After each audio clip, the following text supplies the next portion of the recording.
Guys आता मी माझ्या कलिगची गाडी घेतलेली आहे, ही RS 200 आणि तो बोलतो की त्याच्या गाडीला थोडंसं इंजिन व्हायब्रेशन्स वगैरेचा इश्यू आहे. So I am going to check this out, कारण मला समजतं भाई गाड्यांमधलं. मागचा ब्रेक थोडासा लो वाटतोय मला.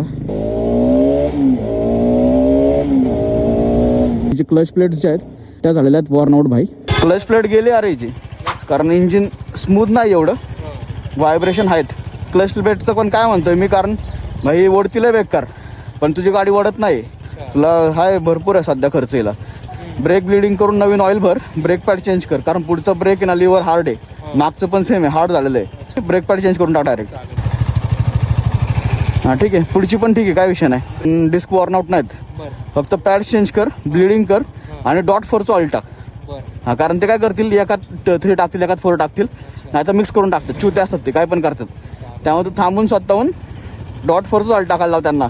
कूलंट पण आता सर्व्हिस करताना कूलंट पूर्ण ड्रेन कर, रेडिएटर वॉश करायला लाव, कारण तू म्हणतो ना सारखं गरम होतीये, तर मग आतमध्ये धूळ वगैरे फसली असेल, मग रेडिएटरला वॉश करायला लाव. ल्यूब कर, तिला चेन टाईट कर थोडीशी.